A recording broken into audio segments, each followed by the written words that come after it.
आज आपको हम एक जो है गणमान्य नागरिक से मिलाते हैं। पूर्व उच्च प्राथमिक विद्यालय गोझवार के बगल में ये घर बना हुआ है, ये हमारा विद्यालय है। और आपने यहाँ पे सन 1951 में आपने यहाँ से एडमिशन लिया था कक्षा 1 में, जब भारत की स्वतंत्रता के पश्चात ये विद्यालय जो है संचालित रहा है। तो आप बताते हैं कि ये पहले से ही ये विद्यालय रहा है 1951 से लेकर के 56 तक। 56 में आप यहाँ से कक्षा 5 पास किए हैं और उसके पश्चात यहाँ बगल लालापुर से कक्षा 8 पास करने के पश्चात आप जो है रीवा चले गए हैं और रीवा से आपने हायर सेकेंडरी किया और वहाँ से आपने बीटेक किया। बीटेक के बाद आप जो है डीआरडीओ में आपकी पोस्टिंग हो गई और आज वर्तमान समय में आपके 2 बेटे हैं, दोनों जो है साइंटिस्ट हैं और इनकी जो है बेटी भी सॉफ्टवेयर इंजीनियर हैं। और आज मतलब ये आसपास इनका ये मतलब जो है गांव क्षेत्र की ज़मीन है। तो अब जो है सेवानिवृत्त हो करके यहाँ पर आप यहाँ पे लाभ ले रहे हैं। तो ये हमारे लिए उपलब्धि की बात है कि आप जैसे गणमान्य नागरिक इन प्राथमिक विद्यालय से निकल करके और इतने उच्च पदों पर आसीन रहें और अब भारतीय संस्कृति के अनुरूप आप गांव में रह करके यहाँ पर लोगों का मनोबल बढ़ाते हैं।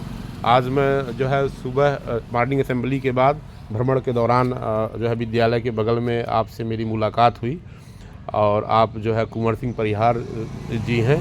तो आपसे मिल करके मैं बहुत जो है ऊर्जित हूँ, बहुत प्रेरित हूँ। और अब मैं बीच बीच में आकर के आपसे अपने जीवन का मार्गदर्शन प्राप्त करूँगा और मैं चाहूँगा कि आप कभी कभी विद्यालय में आकर के हमारे बच्चों को भी प्रेरित करिए।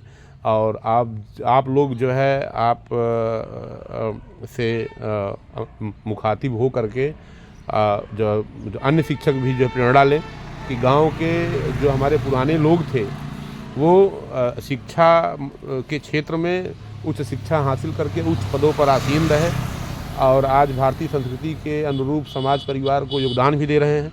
लेकिन आज का क्या ऐसा समय आ गया कि मूल्यों में ऐसी गिरावट आई कि तकनीकी होते हुए भी, संसाधन होते हुए भी शिक्षा का स्तर जो है निम्न स्तर का हो गया है। गांव के लोग अब कहीं दिखते ही नहीं हैं उच्च पदों पर।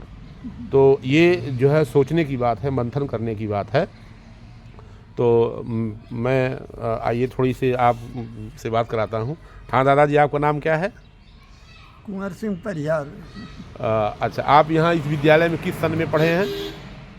5th क्लास तक पढ़े हैं यहाँ पर जी। 1956 में पास करके जी जी लालापुर में 6 से फिर ज्वाइन किए थे। आपकी उच्च शिक्षा कहाँ तक रही है?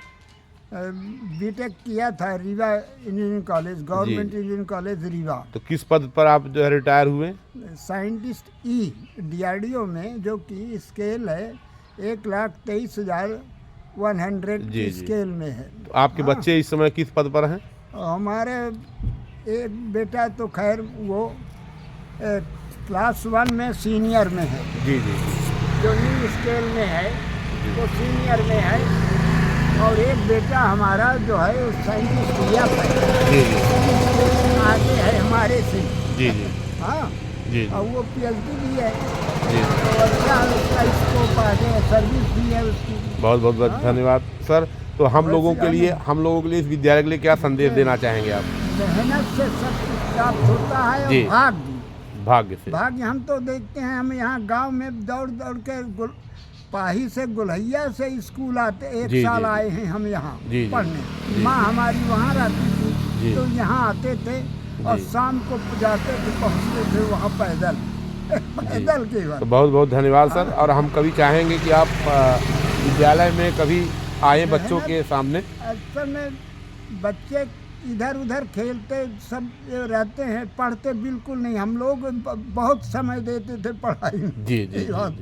नहीं, मैं यहाँ पे साइंस टीचर हूँ सर, सुनील तिवारी, डॉक्टर सुनील तिवारी। तो बहुत और मैं यहाँ पे जो है कोशिश करता हूँ कि अपने बच्चों को जो है अपना अच्छा देने की, और आपके मार्गदर्शन में मैं कोशिश करूँगा कि और बेहतर किया जा सके। ठीक है सर, धन्यवाद।